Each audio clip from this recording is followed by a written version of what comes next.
Thank you very much for joining us today. The webinar is Revolutionising Government's Relationship with Data, and my name is Janet Harkin. I'm going to do an introduction to the session this morning.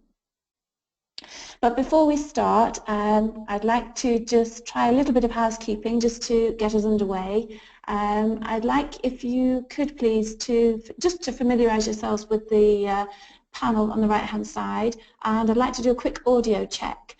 So if I could ask you to raise your digital hands using the panel on your right-hand side, that would be fantastic. Thank you very much. And while you're doing that, just to emphasise, please do ask questions throughout. There is also in the right-hand panel, there is a section where you can ask your questions, and I'll be monitoring and picking those up throughout.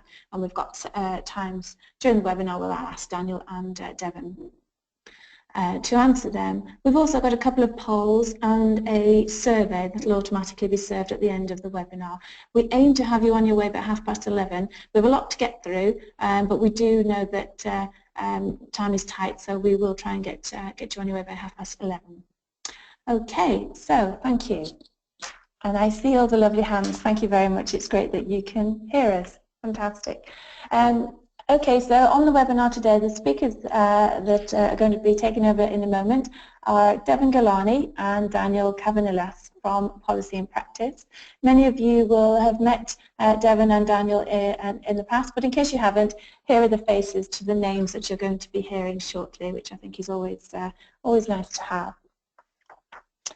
Okay, so just very quickly then, just to run through what we're going to talk about today on the agenda.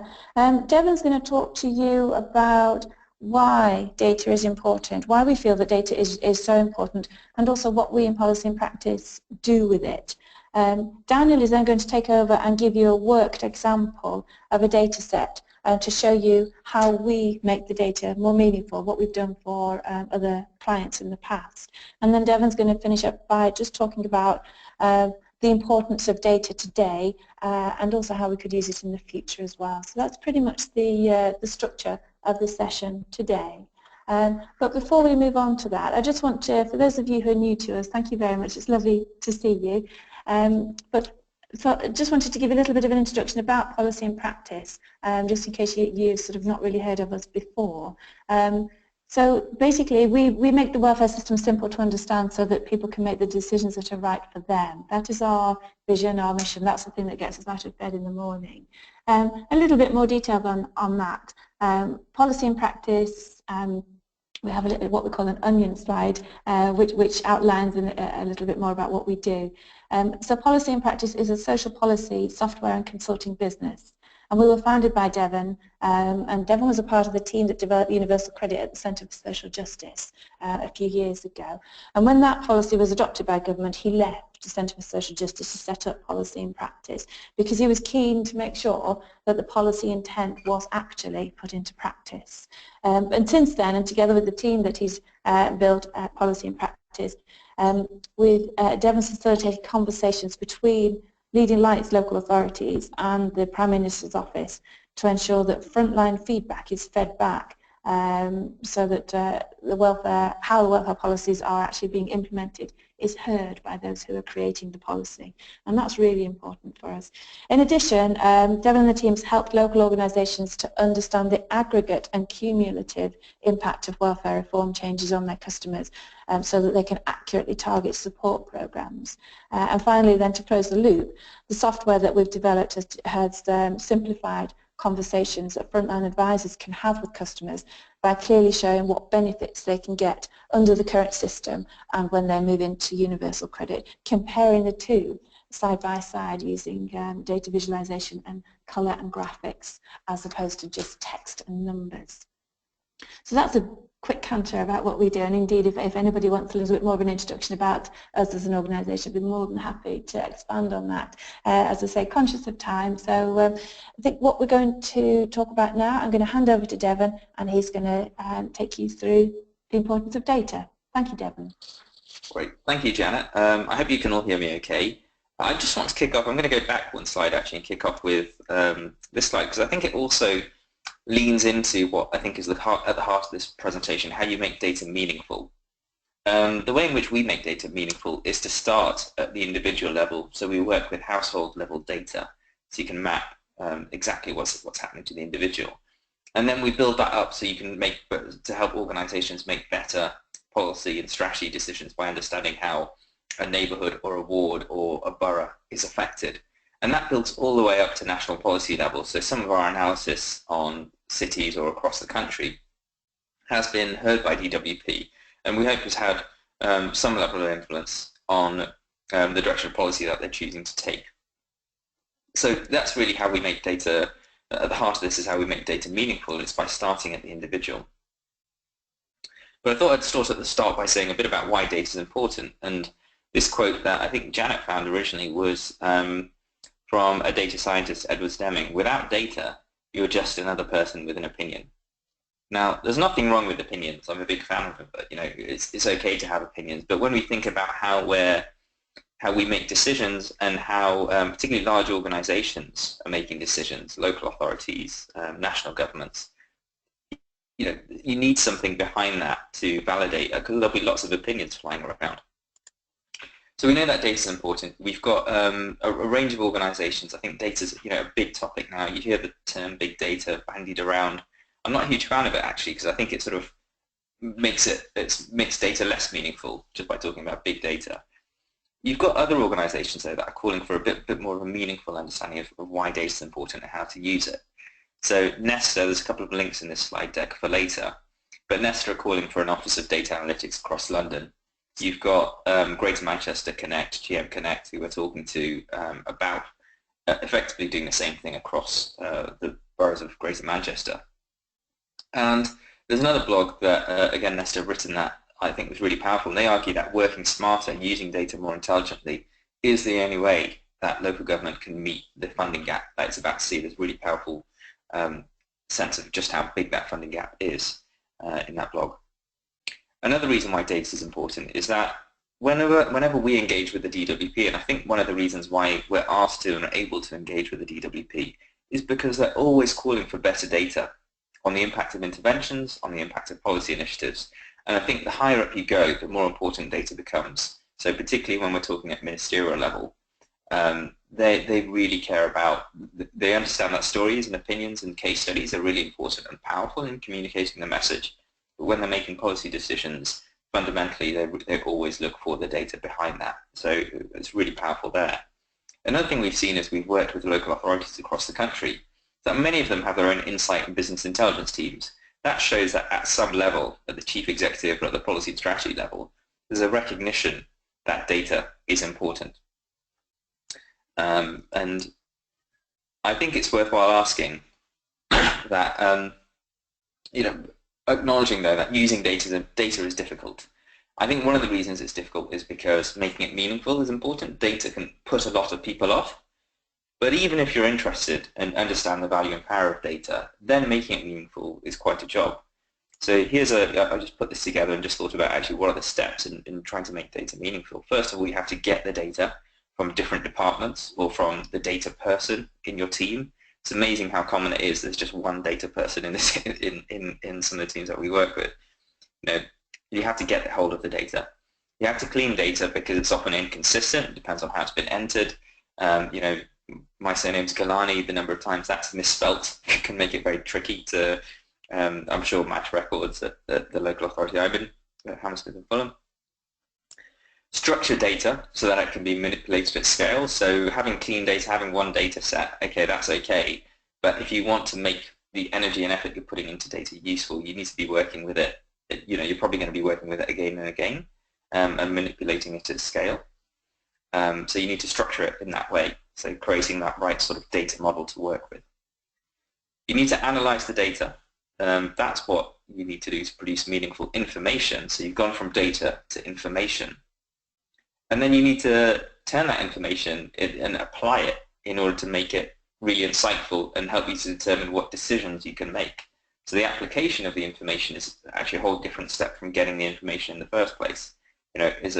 What's driving that? And then you need to follow through on that decision. I think this is one of the most challenging areas, but once you've decided, once the data tells you should definitely do this, you can build support behind the decision. you then need to follow that through and deliver outcomes through that decision.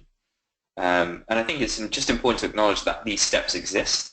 Data for its own sake doesn't necessarily deliver results, and Janet pointed out actually earlier in the conversation that it can lead to a false sense of security sometimes. Data is telling me this, but the real challenge is fundamentally how you make data meaningful.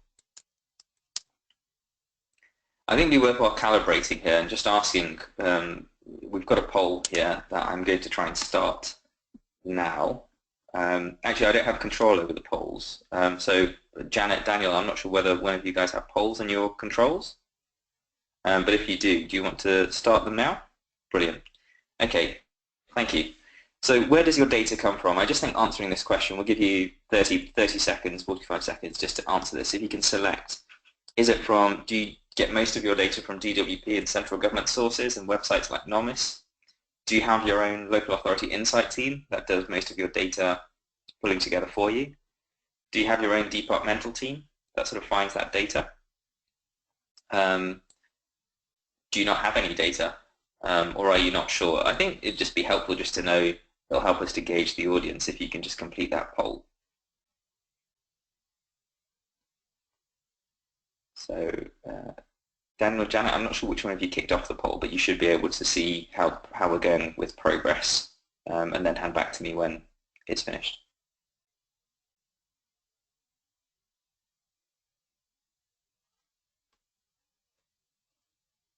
Great. Unfortunately, because I'm not.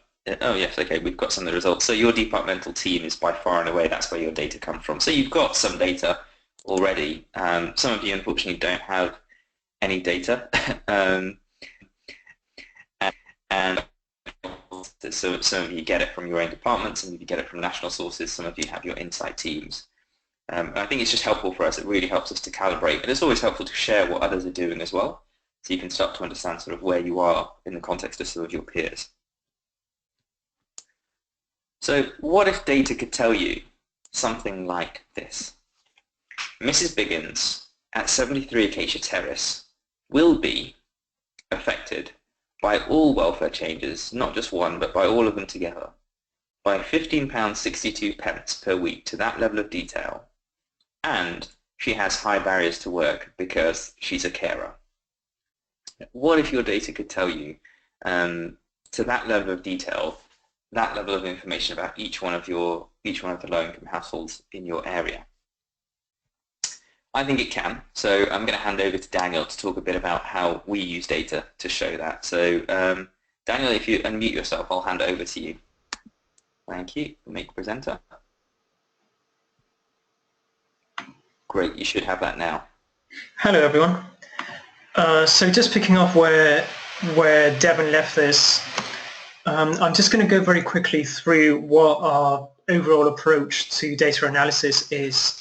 Some of you might have been to previous webinars in the past and you might have seen this before. But basically what we do is we receive your housing benefit or council tax data. We take that all together, we clean it up a bit like Deven was saying before, and we then run it through the engine that we have that's behind the universal benefit calculator and that models basically the entire welfare system of the United Kingdom. Once that is done, it allows us to give you incredible insights into the data that you have, and also it allows us to go down to the household level and see which specific households are affected by which reforms and how, a bit like the slide we saw before. So what I'm going to do now is show you an example of the kind of data set that we give to our clients at the end of these projects. And I think this is going to be very helpful when it comes to understanding what it is that you can do after our analysis. So this is an example of a data set. So let's imagine that we've finished doing all the analysis work for you. We've delivered a report and you have a general understanding of how welfare reform affects your local authority. What this household does is it allows you to look at the household level and see how those effects will apply to individual households. So it probably looks a bit overwhelming at first sight. There are lots and lots of columns and lots of rows. I think this example data set contains about 43,000 different households. So it's basically every single household that's receiving housing benefits or council tax support in your local authority. Now, what we do here is we break down the situation of each specific household. So if we go from left to right, you will see that we have a reference field for each household. This is essentially the housing benefit reference number that you can then use to match against your own records. We have a postcode. These are all example postcodes and example reference numbers. But of course, if you have the postcodes of the people affected by different reforms, you can look at the regional level and how people in a specific postcode area will be affected by different reforms. And we do the same with wards as well. If you have that data, you may find out that in this case, ward number 6 is going to be more negatively affected than any other wards. And then for each one of these households, we just give you a bit of very basic information so that you can more or less figure out what kind of households you're dealing with. So are there any children in this household and how many? What about non-dependents? How many non-dependents are there in this household? We see that mostly it's 0. We have 1 non-dependent here and there. Earnings as well. So this will tell you the weekly earnings of each household. And you'll see that most of them tend to be out of work, but there are quite a few households with earnings here. Household types. So this is where you can understand whether you're dealing with single people, lone parents, couples with or without children. And again, you can also figure out if you're dealing with working age people or pensioners. There's a bit more information here on the tenure of each tenant or of each household. So you might want to approach council tenants and private tenants in different ways. Owner-occupiers, as well, of course, have their own specific problems in terms of welfare reform. And we also have flags for people living in bed and breakfasts, temporary accommodation, and so on, which of course are very specific, very special cases. And finally, we also tell you the savings that each household has. In most cases, you'll see that the savings are very low, but there are some cases where you'll find people with more than £6,000 saved up. And the economic status of each household, this means that they're either in work and not in work. And if they're not in work, then maybe there is an obvious reason for that. Maybe they're disabled or have caring responsibilities. Following that, what we do is look at the reforms that have been implemented to date. So reforms up to and including 2015. And you'll see here that it's relatively straightforward. So we have a column for the under-occupation charge applied to social tenants. This is a simple yes-no column, and we also tell you if they are affected, how much by. So if we scroll down a bit, here we go, this household is affected by the under-occupation charge, and they're losing £21.42 every week due to this reform. And we also, wherever possible, add other columns such as this one here, which tells you that a specific household is affected by the under-occupation charge, but it also seems that they're of pension age. And of course, pensioners should be exempt from this reform.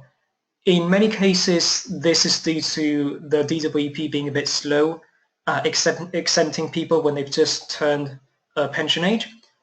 In other cases, it could be that the DWP is unaware of this and you can actually inform them and they will exempt this household as they should. In any case, when we find specific examples like those, we flag them in a column, in a separate column, and then you can take a look at them and decide what you can do about it. We do the same for other reforms. So the LHA cap again, we give you a yes and no column, and if the household is affected, we tell you how much by. And again, we do the same with the benefit cap. This is the original benefit cap at £26,000, the amount people lose, and a few more columns that can be helpful. So for example, in this one here, we let you know of any households that are affected by the benefit cap, but are also carers. And we know that the government intends to exempt carers from the benefit cap, but they haven't yet. So this is a good one to bear in mind once legislation is implemented to exempt carers from the cap. We also add a column for households with children that could be eligible to free school meals. This is another important one because you might not always be aware of which children can receive free school meals and which children are receiving them. And if the household is earning below the national minimum wage, we flag this one as well because it could be that you want to understand what is going on with that household and whether the employer is doing something wrong. Then we look at future reforms. So this is what we call the reforms after 2016. You'll see that we have a column here for the lower benefit cap. This can be £23,000 in London or £20,000 elsewhere. And of course, we tell you the amount that households are likely to lose from this reform, and if there is a carer in the household so that you can approach them as necessary. If the household has children and it's likely to lose tax credits if they have any more children or if they make a new claim, that is flagged here as well. So it's a yes/no column that you can take into account. Then we move over to the reforms that will be implemented after 2017. So any young people with housing at risk who will not automatically be entitled to housing support under UC, or households that will be expected to earn or learn, and any households that have a risk of losing their work-related activity group premium under ESA, households that will have to pay to stay if they earn too much and live in socially rented properties. So all of those you have here. When the LHA cap is applied to social rents, households in this local authority are going to be affected by that. We flag them here. So here we have an example of a social property with relatively high rent that is above the LHA rate. And we know that after 2018, this household could be affected. But of course, since this only applies to new tenancies after 2016, I believe it is, this does not necessarily mean that the household will be affected, but it could be. And finally, we just move on to a section for universal credit. And here we try to give you very in-depth information on whether non-dependent deductions under UC will be higher or lower for this household, whether the household will be affected by the lower work allowances that were introduced a few weeks ago, and of course the amount that this household will lose from the lower work allowances. Other things like in-work conditionality or the minimum income floor, those are in there as well. And of course the key one that you really care about, which is this household going to need transitional protection when they move on to UC? And if they will, like this household here, we tell you how much they will need. So how much worse off could they potentially be if they lose transitional protection? We also look at a few mitigating measures, so the living wage increase and the reduction in the income tax threshold. You can figure out which households are going to benefit from that, mostly because they're earning and they're going to earn more or keep more of their earnings. And we finally bring it all together. So this is the section on the overall impact. And for each household, we can tell you the combined impact of all of the welfare reforms up to 2015 was this much per week, so £34.15 per week, which we class as being high. In many other cases, the impact will be none, or it will be medium, or it will be low. And we do the same for all of the reforms to date, plus the lower benefit cap. And in some cases, of course, the reduction is going to increase because they'll be affected by the lower benefit cap. So you'll notice that there are more households with a high impact in 2016. We also have a section on barriers to work. And this is our understanding of how difficult it would be for this household to move into employment, either because they have a disability or caring responsibilities, or they're a lone parent. And we tell you for each household the combined barriers to work are either low, medium, or high. And finally, if you have any other data, for example, on rent arrears or DHP applications, we can add that here. So you can see that for each household, they could have arrears or they could not have arrears. They may have applied for a DHP and had the application rejected or approved, or maybe they didn't apply at all. And of course, what you care about is what this looks like in practice. So I'm just going to give you a very quick example of how you can use all of these different flags and markers and filter throughout the whole population. So I said that we have about 40,000 households in this example data set, which of course is a very large number of households, and it's probably very hard to deal with so many people. So let's imagine that you're particularly worried by the lower benefit cap that's going to be introduced in October. So we can move across to the section for the reforms in 2016. And in there we have the marker for the lower benefit cap, in this case at £23,000. So if we click on the arrow here, you'll see that you can filter out all of the households that will not be affected, all of the households with a no on there. And that's reduced the number of households. We're now down to 1,126 households that will be affected by the lower benefit cap, which is a much more manageable number. But it could be that you really want to target a very small number of households to put all of your support behind them and try to support them out of the lower benefit cap. Well, in that case, what you can do is look at the amount that these households are going to lose from the benefit cap. So again, if I click on the arrow, I can do a number filter, for example, and I ask the system to show me only the top 100 households ordered by the amount that they will lose from the benefit cap. And you'll see that here we have households that are going to lose hundreds of pounds every week from the lower benefit cap. So these are households that are really, really going to need support from October onwards. And you'll see that by doing this, we've brought the number down to 100, so it's a lot more manageable. And maybe we could try to figure out what we can do about these households. Do we want to see if we can support them into work? Or is that going to be difficult because they're mostly disabled or carers and so on? Well, if we move all the way to the right, here we have the barriers to work. And if I look at the column for barriers to work, it looks like there are quite a few households with high and medium barriers. But let's say that I only want to see those with low barriers to work. So these are people with no caring responsibilities, no disability, no young children. It's brought it down to 26 households, which is a relatively small number. But ideally, this means that here you have 26 households whom you can support into work. And if they work enough hours, of course, they will be completely exempt from the benefit cap and not lose hundreds of pounds a week. Or it could be that you want to look only at those households with high barriers to work, the ones that you can't really support into work. Well, in this case, again, the number is relatively small. It's just 46 households. And it could be that you want to understand whether they've applied for DHPs in the past, whether they've had applications rejected and why, and so on. This is the kind of analysis that you can do with this data set, which shows that looking at the household level with this is amazingly powerful. And then, of course, there are other things you can do. I'll just give you another quick example. I mentioned the column here for households that could receive free school meals.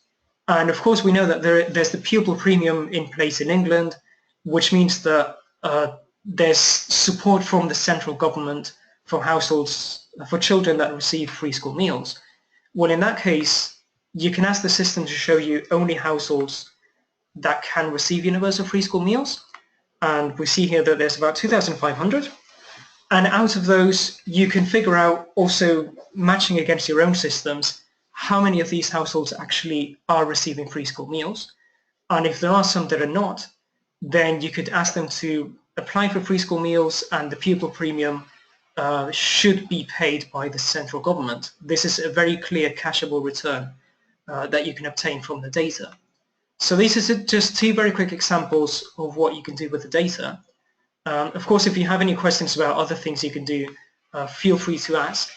And then finally, the other thing I'll say is that in addition to these data sets, we also tend to produce maps that may help you to show the effects of welfare reform a bit more visually.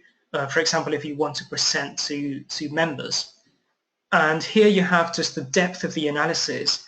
So you'll see that we do work at the national level, and here you see a breakdown of different regions, depending on how affected they are by the current benefit cap, how affected they will be by the lower benefit cap, then we can zoom in on the ward and say, for example, for the London Borough of Hounslow, how many households will be affected by the cap in each specific ward.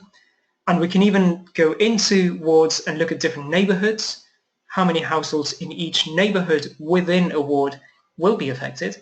And if you really want to see specific households, we can put them at the street level. So you can go back to Mrs. Mrs. Biggins, and you can see exactly where she lives and which street she lives in. And it could be that there's a particular street where many people are affected by the cap, and you may want to send an advisor to that street to talk to people at their homes. So that's enough from me. I'm going to hand this back to Deven so he can wrap up the presentation and answer any questions that you may have. Great, thank you, Daniel.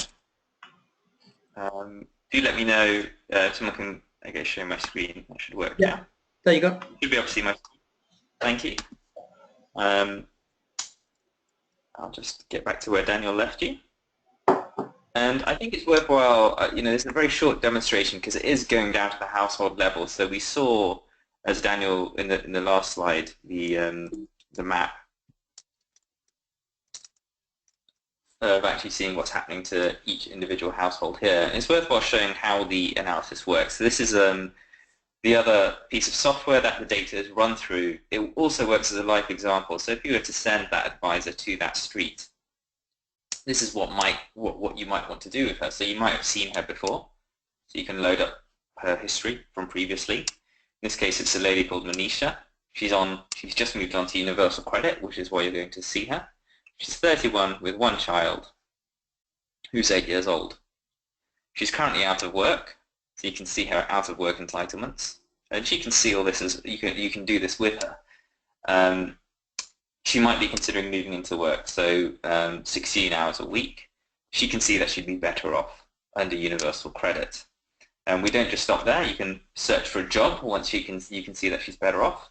And you can also look at, if you wanted to, you might not want to do this in front of her, but you can look at her income today under Universal Credit, well, pre-April. This is an old example, but also post-April with the lower work allowances.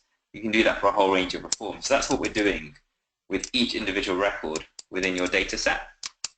We're modeling against the current benefit system and Universal Credit.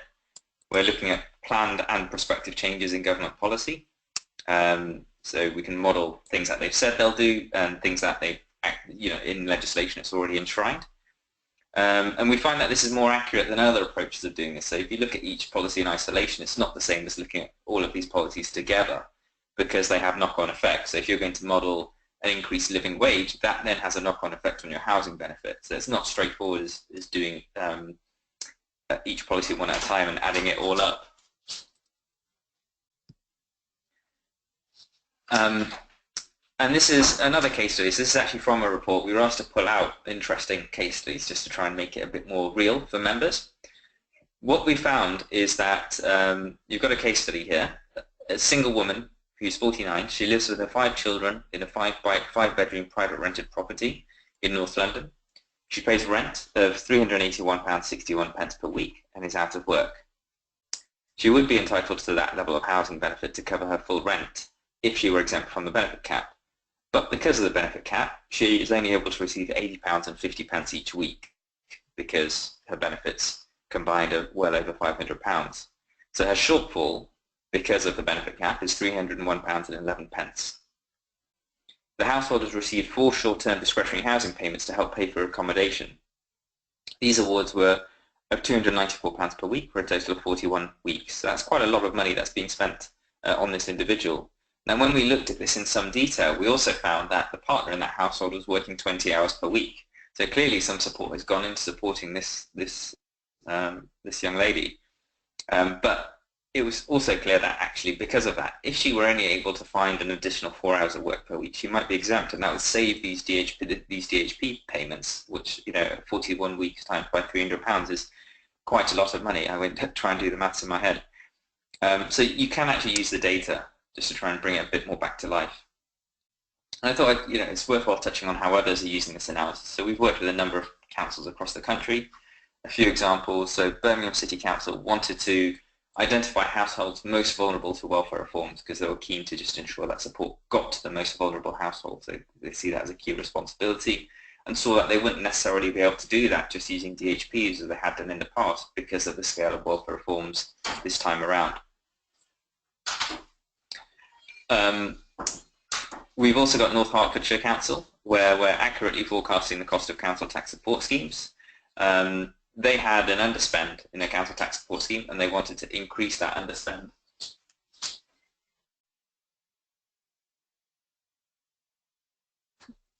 Sorry. Leeds City Council, you might hear my daughter in the background, by the way. I'm just doing this webinar from home, so I just thought I'd explain what was going on in case you hear a baby crying. Leeds City Council wanted to develop an innovative approach to local support, and they introduced, through this analysis, targeted conditionality to help those that they could help, a bit like Daniel showed you, by identifying barriers to work, also using indicators around the type of benefit they were on. Milton Council are using it more strategically to identify who the most heavily impacted households are, and using that to target this strategic intervention activity they have in place. And Newcastle City Council and Your Homes Newcastle are looking at households who are in arrears to try and get more support to them in the future, particularly if you know they're going to be negatively impacted. We had an event, Leading Lights event with Steve Carey and others at the House of Lords. He's just here. I thought it would be worthwhile drawing out a couple of his quotes from that event. The first quote he gave us is that national reforms were the same people that are being clobbered by reforms he was having to implement locally. So being able to see the national and local picture together is very difficult unless you're able to do analysis at this level of detail. The second big quote he gave us was just to say at this event that his sort of slight frustration with working in revenues and benefits is they're targeted solely on getting housing benefit processing done within, getting housing benefit claim processed within 10 days. And his frustration is, is that the limit of our ambition? Shouldn't our ambition be to help that person opposite us, our resident, that much more? And the data we were able to provide for him was able to, once it was made meaningful, help him to deliver on that broader passion. Who can we help? How can we help them? How can we get the right support to the right people at the right time? And that was that event really brought people together around not just about the power of data, but about making it meaningful and delivering real change. So just to recap briefly on some of what you've heard today, and particularly on Daniel's presentation, as you say, that data set can be overwhelming, but I thought he presented it fantastically well, so you can see how it can be applied. What we've done in the past for other local authorities and other organisations is to get data from the Housing Benefit and Council Tax Support data sets, the data sets that we've worked with many times before. We clean that data using that experience of having worked with them before and applying our policy knowledge where it's necessary to make some assumptions and minimising the assumptions that need to be made. So just making sensible assumptions and building on those. Happy to talk more about those if you have questions about them. Structuring data into households to model welfare reform. So these are all the challenges that I presented earlier, but we've been able to structure data, so going from the individual level data within the housing benefit data set to structure them into households, looking at combined income, which is what you need to model welfare reforms. Analysing that data to show the individual and cumulative impact of reforms, as Daniel showed you, including past reforms, current reforms, upcoming reforms, and mitigating measures, so tax and benefit reforms together. Applying that data to identify the impact on how each household will be impacted today and in the future, all the way through to 2020, in order to help you to deliver outcomes. And as Daniel showed you, helping you to prioritise which households need what support by identifying those most heavily impacted by the benefit cap, for example, is really powerful. Under the current system, what universal credit might mean for them and for your local authority and each ward within that local authority. And combining that data with rent information on rent and council tax arrears, for example. So if you've got a household that's already in arrears, knowing that they're going to be negatively impacted in the future, you might want to get more support and be proactive and preventative in how you get support to that household, and data can tell you how to do that. I thought I'd pause there for a second. There's a bit more that I'd like to say, but I think this feels like a good place to pause and ask if there are any questions at this point. Okay, Deven, I'm in charge of the question pane. There's just been one that's come through that I'll highlight right now, and it is a question around the data set that Daniel presented, and it is around the data security. So how do you get hold of the data when it's got that level of personal information on it? The sort of data security question there. Mm-hmm. So from a data security perspective, Muted. Unmuted. Muted. Unmuted. Muted. Unmuted. sorry. Daniel, I think we lost you. No, sorry about that. There was a technical issue there. Anyway, from a data security perspective, we always work with a very robust data sharing agreement in place that obviously we put together with local authorities, and it's been reviewed by so many data security people that we feel confident that it's robust enough. In terms of the data itself, some fields contained in the Shibi datasets are removed before being sent to us. So there are things in the Shibi datasets like national insurance numbers that we would never want to receive and we never receive. So of course all of that is removed before being sent to us. We only receive the data that is absolutely essential for the analysis, and this is not personally identifiable information. And what we end up with after all the personal data is removed is what we call pseudo-anonymized data. So this means that there's a housing benefit reference number there in the data that you can use to match households back to your records. But of course, we have no way of telling who these households actually are. So it's data that's anonymous from our perspective, but not from yours. And then finally, in terms of the data transfer, the data that you send to us is always transferred securely. We have our own secure data transfer system with encryption that you can use, but you can also use any system that you feel more comfortable with, or the system that your local authority uses. And finally, the data is always run on encrypted machines, so there's no danger of data loss or data theft. So I think generally from the local authorities we've worked with in the past, there's never been an issue around data security, and we feel very comfortable with that.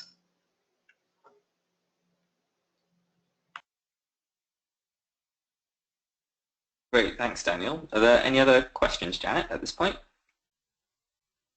No, that was the main one, Deven. That was the only one that's come through so far. So if anybody has any others, please do put them in the question pane on the right hand side. And we'll come back to them at the end. I think I'll move, as I mentioned, there's a few other things I wanted to talk about, which is really just to say, I honestly think we're just scratching the surface of what's possible. And Daniel showed you, I think in some depth what's possible today. But I think working with you and with other authorities across the country, some of the things we've started to look at is to track the impact of welfare reforms and of interventions on households over time. We've been asked to combine this data with other data sets, so we've been able to do that, for example, for troubled families or combining social fund and different support payments together. As I think you could see in the example with the lady with 5 children that I gave earlier. And what we'd ideally like to do is turn this into a real-time online dashboard on income, employment and poverty, so you can see the changing shape of income, employment and poverty over time. At least we think that would be helpful. One of the things we'd like to do is get your feedback on that during this webinar. So thank you so much for joining us. I'll talk a bit more about a couple of those things. So why is tracking and monitoring important? Well, one-off snapshots are interesting and they help you to make decisions, but they're based on information at a point in time. And we started to work with authorities by looking and committing to look at their data on a regular basis over the next period of welfare reforms, so through to 2018, 2019 in some cases. That's what we've begun to speak to local authorities about, and a couple are committing to do. So tracking and monitoring over time is much more powerful because not only does ongoing analysis mean you've got the latest up-to-date information, so when members ask you, you can just use and receive the latest, use the latest data set to give them the most up-to-date information and take into account recent policy changes. So with the autumn statement, things can change. With the summer budget, things can change. So it always gives you the most up-to-date information. But other reasons why understanding the impact over time is powerful is because it gives you a richer picture about each household. Daniel presented barriers to work, for example, but one of the things we're looking at doing is including work history. So if you're in work in the last 6 months, you probably have lower barriers to work than someone that wasn't, for example.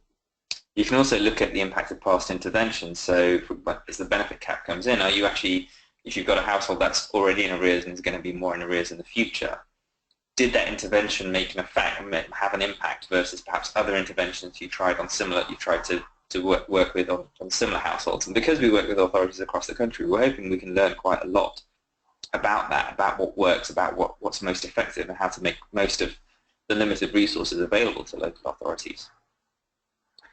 You can also track the effectiveness of interventions, say, as you move forward. So yeah, I think that's really powerful, and one of the things we really want to do. What this ultimately helps you to do is make better informed strategic and operational decisions. Making both is important. So putting the right council tax support policy in place is important, as is knowing which households to go and visit and getting that support, the right support to the right person.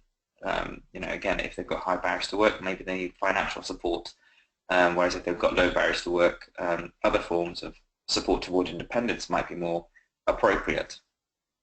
And we're starting to apply the analysis across other service areas, so employment and skills, and I think that's how can we push this meaningful data through to delivery?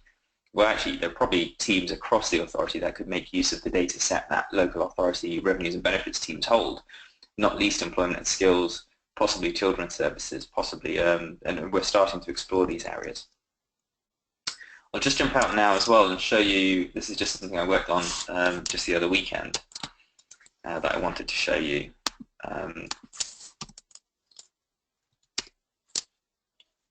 So I'm not sure how well it will work, it's live. So this is an online dashboard. So using the data set that Daniel put together, we've just turned it into something that, again, is a bit more visually engaging. Residents, so giving you an overview of residents, the number of people working age. This is a dummy data set, so the numbers in here aren't particularly real, but what proportion of working age households are in work, just key information that you might find useful.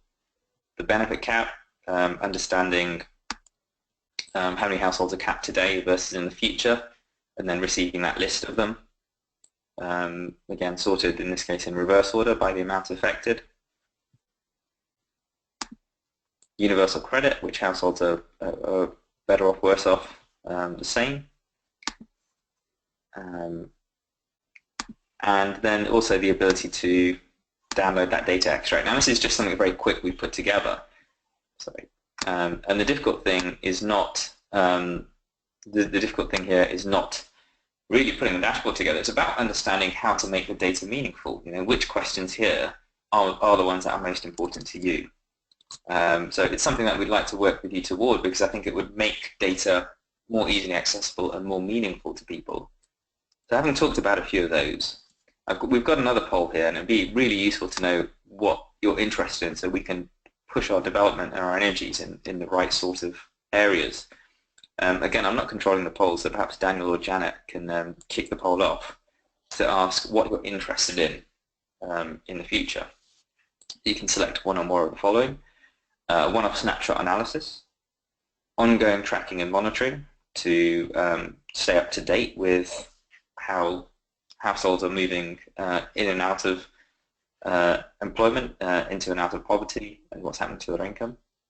Whether or not an online dashboard appeals to you, or whether you're happy with, I guess, playing around with the data yourself, or you feel you've got the skills internally to manipulate that data in the right kind of way, and sharing it across, combining with other data sets, and also kind of maybe use that to also mean sharing that data with other teams, and benchmarking with similar authorities. So we've begun to, because we're working with authorities across the country, we've begun to group them up. So how are London authorities affected by welfare reforms? How are other cities outside of London affected by welfare reforms? How are towns and more rural areas affected by welfare reforms? And started to group them, so you can start to see where you might sit in and amongst your peers. We know whether it would be great to know whether or not that's something you're interested in, perhaps for a future webinar. So you've got about 30 seconds. I can see that some people, I understand that some people are submitting their responses already, so if you haven't, please do. and just press the submit button at the bottom. And Daniel, Janet, whoever's administering the poll, if you can show and share the results.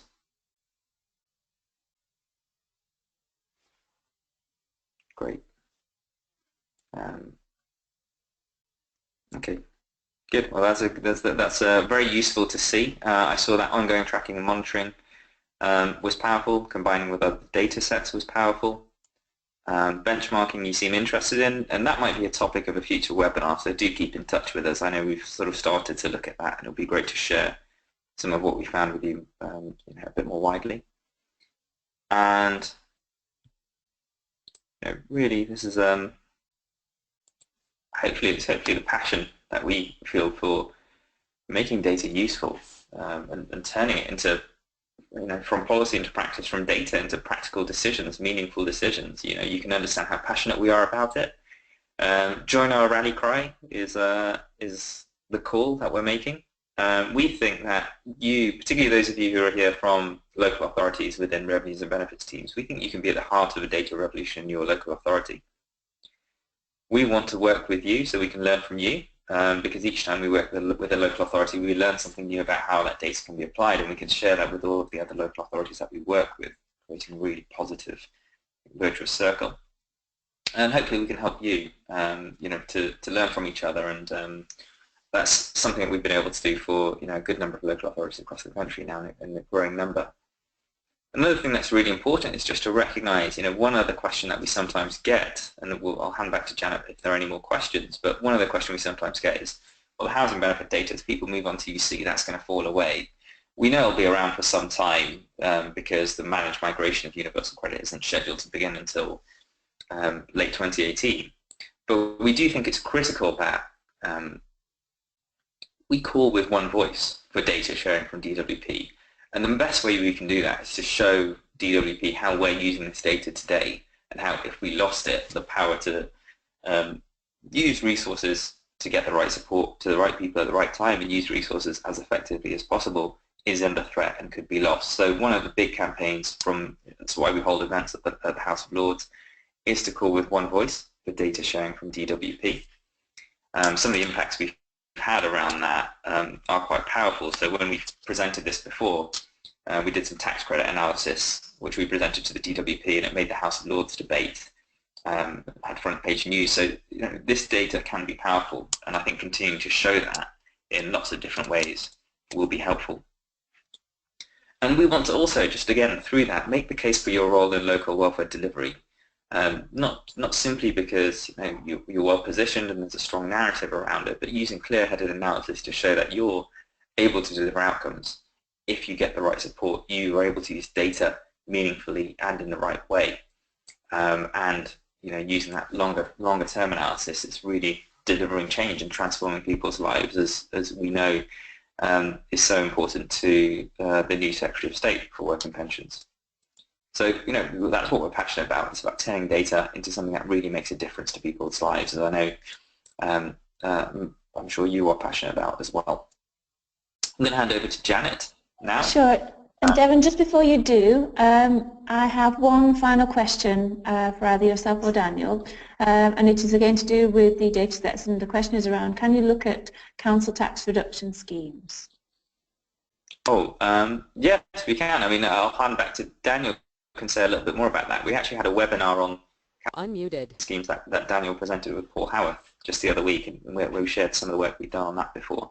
Daniel, do you want to say any more? Mm-hmm. No, yeah, I was just going to mention that webinar that we did, it must have been a month or two ago, which I'm sure you can find on our website, where we went through the kind of analysis we do specifically on council tax support schemes.